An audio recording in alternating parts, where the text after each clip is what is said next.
The European Union has voted upon a resolution,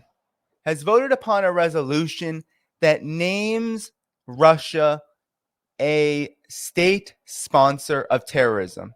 Yeah, that's right. The European Union has done this.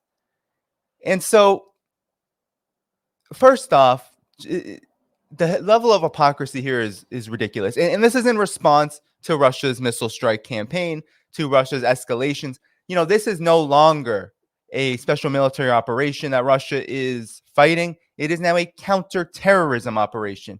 And why is Russia fighting it like a counterterrorism operation? Well, one, the special military operation winded down after the referendums were held in the Donbass, but also the character of this war has changed with the destruction, the terrorist attack on Nord Stream, the Black Sea Fleet, right, and the Crimea Bridge.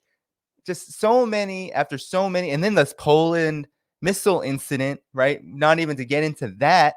All of this, right? All of this shows that Ukraine's government is acting as a regime of terrorism. It's a terrorist regime. It is backed by the collective West, by the EU, and that's how it is behaving. So Russia is fighting this conflict now as a counter-terrorism operation. And so how did the EU react? Because Russia's missiles have absolutely obliterated Ukraine's energy sector. Absolutely obliterated it. It's likely not to be functioning for much longer, but it's about half capacity, and we'll get into that with Alexander Mercouris's video. But this was a response. This was a real public relations campaign response, a very contradictory one, which I will show. But basically what the EU is saying is that Russia's so-called unjustifiable, unprovoked invasion, that's how they frame it, is worthy of Russia getting this terrorism label. Now, this is really rich from the European Union in so many respects, okay? And in one of respects, we have to understand what the European Union has done, especially since many of its members, especially its leading members, are NATO members as well. So what has the European Union done? And that just shows how hypocritical this label is. Well, to begin, the European Union, its leading members are vassals of the United States. We know this because of how they've acted in this Ukraine crisis, how they've handled it, how they've instigated it, and then how they've responded to it. But it's deeper than that. The European Union itself is a state sponsor of terrorism. And this is well proven in the case of just one country. Just look at Syria, which there's now increased escalations there because of Turkey's military operation against the Kurds, and the U.S. building a new base there, and CENTCOM are really worried about its operations there being interrupted, not just by Turkey, but also by the vulnerabilities that have been placed on it by Turkey's operation, which could leave it vulnerable to Syria, which Syria never gave permission for the United States to be there and occupy 1/3 of its territory.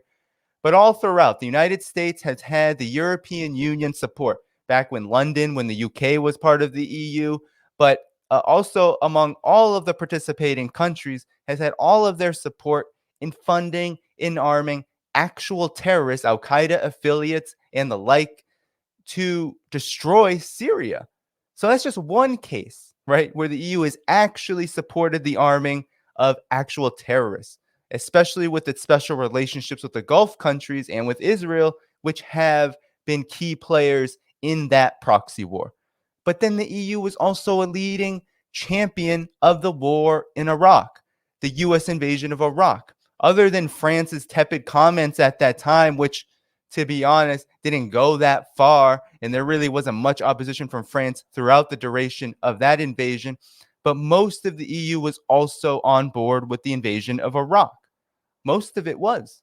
And not only that, they didn't do anything to stop the invasion of Iraq, which then created the conditions, the fertile conditions for terrorism to explode in the region, not to mention the destruction of entire society, millions of people killed and or displaced. I mean, We can go on and on and on. But the hypocrisy of the EU calling Russia a state sponsor of terrorism really knows no bounds. And so it's important to first just understand this as a shameless public relations move, an absolutely shameless public relations maneuver. That's not going to work. First and foremost, there's a lot of problems that the EU faces right now. But I want to just pull up what Al Jazeera was saying about it, because Al Jazeera, I would consider mainstream media. It's not adversarial.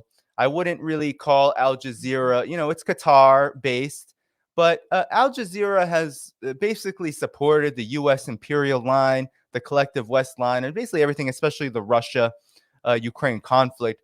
But I just want to go over what they're saying about it, because I think there's a lot to react to quickly. I'm not going to go too far, but here you already have it. European Parliament's move is largely symbolic and unlikely to be applied to other aggressor nations, such as Syria. So here you already have this tacit agreement with the EU's policy. This is how most mainstream media reads. The EU passing through this resolution, which is absolutely stupid in a lot of ways, but very counterproductive to escalate and instigate with Russia now that winter is coming and that Ukraine looks even more and more vulnerable. But nonetheless, here you have this Al Jazeera mainstream media outlet calling Syria an aggressor, which, surprise, surprise, Qatar has supported the proxy war in Syria since the beginning. But the European Union has EU Parliament has declared Russia a state sponsor of terrorism, saying Russian atrocities against Ukrainians and the destruction of civilian infrastructure violate international humanitarian laws. So, by this logic, the EU is a state sponsor of terrorism. The EU has destroyed infrastructure. It has done that through its weaponization, its militarization of the proxy war in Syria, of the invasions of Iraq and Afghanistan. The EU is very guilty of these crimes to a much larger degree. But of course, Ukraine is European, supposedly. It's by the way, it's not, and it will never be an EU member. However, Ukraine, in the propagandistic terms, is European. Afghanistan, Iraq, Syria. Oh, those Arabs and Muslims and people who are indigenous to that region, brown skin folk, they aren't so much worthy of the same kind of treatment and the same reaction from the EU, right? The EU is not going to condemn itself for committing war crimes and actually sponsoring terrorism abroad. So the parliament's move on Wednesday was welcomed by Ukrainian officials who have been pushing the EU and NATO countries to label Russia a terrorist state. And then here you have Ukraine's foreign minister, Dmitry Kuleba, saying Russia is a terrorist state, confirmed by the EU. Russia has a history of acts of terror, blah, blah, blah, against sovereign states, support for terrorist regimes, blah, blah, blah. This is all just scratching the back of a puppet regime that really is out of control. The EU has no centralized list of state sponsors of terrorism and no equivalent mechanism, so there will not be any immediate legal consequences. So this is what also is really, I think, just so counterproductive about this, is that it doesn't make a damn difference. The EU can't do anything to Russia based on this. This isn't going to go through the United Nations Security Council, which Russia's a member, so nothing is going to pass through there. There's not going to be some kind of roll call or resolution pushed through the UN. This is all just an exercise in public relations. So while the declaration mainly focused on Russia's actions in Ukraine, the parliament also called on EU leaders to include the Russian paramilitary organization Wagner Group of mercenary fighters known for some awful atrocities in Syria. Okay, so this is what's amazing, is Wagner Group is a private contractor in Russia. It did help out Syria with Syria's permission during the proxy war starting in 2015. But where is the same outrage for defense contractors of the United States?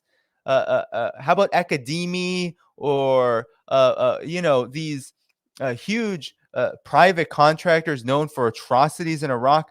They don't get this same kind of treatment. So the list was established by the bloc in 2001 as a counterterrorism initiative. Blah blah blah blah blah. So far, the EU has declared 13 individuals and 21 groups and entities, including ISIL and Al Qaeda, as terrorists and slapped sanctions on them. So Russia is now on this list as state sponsor of terrorism. Anyway, to move on, this doesn't say too much. This is how Russia reacted. Maria Zakharova said, I propose designating the European Parliament a sponsor of idiocy. Touche, touche, touche. Hours after the declaration, Moscow launched a string of missiles across Ukraine, a sequence of events not lost on Ukrainian ministerial advisor Atan Gerashenko, who tweeted rockets hit Kiev after European Union Parliament recognized Russia as a state sponsor of terrorism. So look, this is war. Okay, so this is war.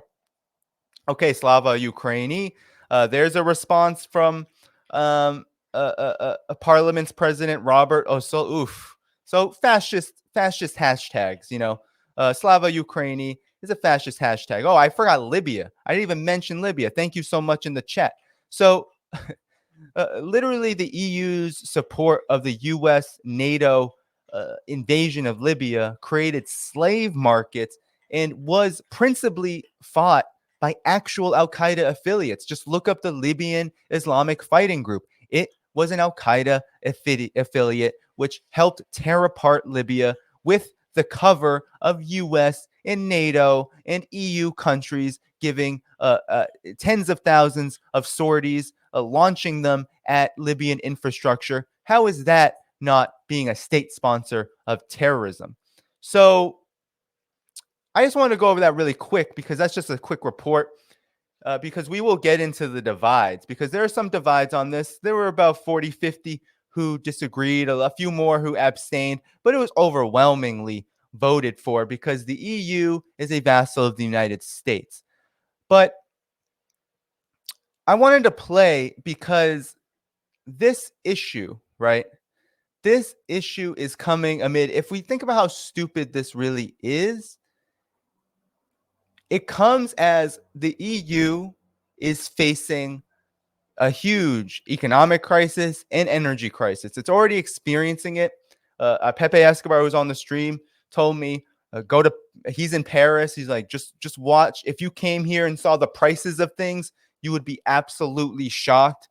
He doesn't know how people are getting by. He knows it's going to absolutely destroy the energy sector, right, in France. That they're in terms of plants, energy plants, they're running on something like a third of them, and it's rapidly deteriorating. So not only has the EU helped make Russia one of the most sanctioned country in the world at its own detriment for the United States to fight the US's proxy war on Russia. Not only that, on behalf of Ukraine, supposedly, but really it's to fight the US's proxy war on Russia. Right? So all of this kneeling to the United States has come at a huge cost. But that cost is now being felt as the EU decides to escalate with Russia diplomatically, because this is a huge diplomatic move. This is telling Russia, we are not going to ever work with you. You have no hope in us cooperating with you. And that hurts the EU more than it does Russia. It really does. It hurts the EU more than it does Russia, as much as Russia would love to have direct links because it's going backdoor through a lot of countries with its energy. But it would love to have direct links to the EU. It would. Before all of this happened, that was the goal. I mean, Nord Stream, Russia didn't try to coax Germany into building that. Germany was begging for it, but Russia was not going to complain about having easy access to the European market. That's for sure. But nonetheless, this is happening all as the EU is getting sick of what the United States is doing. So the European Union is basically on both sides doing what I think is just so indicative of how the collective West is rotting, because the EU is not only insulting Russia, telling Russia that this war against it, this economic war, this war of attrition, all of that is not going to end anytime soon, that they're not going to just be rational and begin to slow down on its counterproductive policy against Russia. but it's also getting angry at the United States. So Politico has a really interesting report, and I'm going to read some of this report. Politico is saying now that Europe accuses the US of profiting from war. And so there's a lot of European Union officials who are not happy with the United States. So as they're calling Russia a state sponsor of terrorism, they're also unhappy with the United States. Well, of course they should be unhappy with the United States. And I'm going to tell you why, because there are many reasons for this, but one of which is the sky high gas prices and the weapon sales and all the trade issues that have come about and this is, of course, Politico, very anti-Russia, saying Putin's war threatens to destroy Western unity. Remember when we heard February, March, April, all the way into the summertime, what was Biden saying? NATO has never been more united. Europe and the United States have never been more united against Russia, against this threat for Ukraine and for democracy. Well, that was very short-lived, if it ever really existed, which I would say it never really existed. So 9 months after the Ukraine conflict began, Vladimir Putin is beginning to fracture the West. So this is how Politico puts it. That is Putin. Putin. It's the problem, despite the fact that the U.S. is the hegemon of the world, literally rendering the EU nothing but a vassal and putting its thumb on its neck and pressing really, really hard. Nonetheless, it's just Putin's fault, right? So top European officials are furious with the Biden administration and now accuse the Americans of making a fortune from the war as the EU suffers. And then so one senior official told Politico, the fact is, if you look at it soberly, the country most profiting from this war is the U.S. because they are selling more gas and at higher prices and because they are selling more weapons. Oh, well, no shit. No way. I can't believe it. I can't believe that after what? 9 months now, after 3/4 of a year since February 24th, even before that, those subsidies were coming into the war machine. And now you're complaining after supporting the Biden administration, everything he did. It's just incredible. So the explosive comments backed by in public and private by officials, diplomats, and ministers everywhere follow mounting anger in Europe over American subsidies that threaten to wreck European industry. The Kremlin is like, Russia is likely to welcome the poisoning of the atmosphere among Western allies. A senior EU official said that we are really at a historic juncture, arguing that the double hit of trade disruption from U.S. subsidies and high energy price risks turning public opinion against both the war effort and the Transatlantic alliance. America needs to realize that public opinion is shifting in many EU countries. Oh, well, also, no way. That couldn't be true. It couldn't be that people are angry that inflation has skyrocketed, that they won't be able to afford to heat their homes, that they can't afford food, that whatever savings they had are dwindling, their wages are decreasing. No way. They couldn't be angry about that, that there's going to be massive factory closings and industrial closings, deindustrialization. Why would people be angry about that? And so what's interesting about this is what they're referencing, because I'm not going to read this whole article.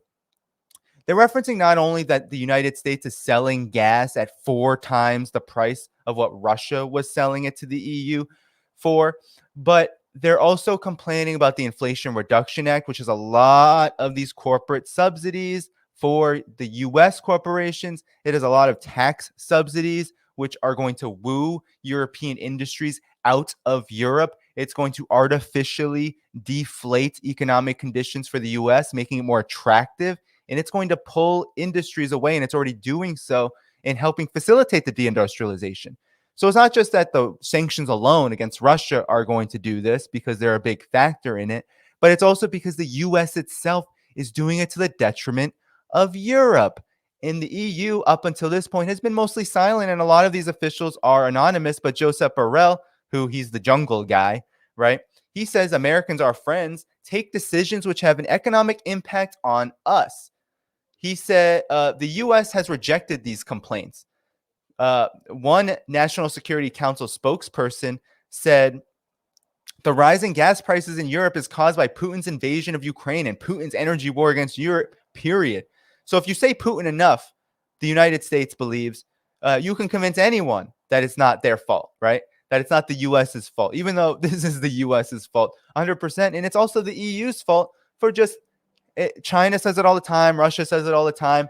The EU made its bed by basically giving up its entire strategic independence from the US, giving that up, tanking its own currency, and basically imploding itself. But exposing one thing that I've said on this channel many times: the EU was never a powerful force. It was always a junior partner of the American empire. That's what we're learning very, very, very starkly in this moment. So the biggest point of tension in recent weeks has been Biden's green subsidies and taxes that Brussels say unfairly tilt trade away from the EU and threaten to destroy European industries. Despite formal objections from Europe, Washington has so far shown no sign of backing down. At the same time, the disruption caused by Russia's invasion of Ukraine is tipping European economies into recession, with inflation rocketing and devastating squeeze on energy supplies, threatening blackouts and rationing this winter. As they attempt to reduce their reliance on Russian energy, EU countries are turning to gas from the US instead, but the price Europeans pay is almost 4 times as high as the same fuel costs in America. Then there's the likely surge in orders for American-made military kit as European armies run short after sending weapons to Ukraine. So you have now, Macron, you have a lot of these European Union officials even publicly saying that this is a problem. I'm not going to go more into this because that's really the deal with that. That's really the deal with what the EU is complaining about now. So the EU is angry that they have to pay so much more for natural gas. That was inevitable, though. Anyone who knows anything about economics, knows anything about capitalism, anything at all, you know that when you raise the costs of distribution, right, which, I mean, think about it. You have to get that gas across the Atlantic now. There was really no basis for that to work for the EU at any kind of good price.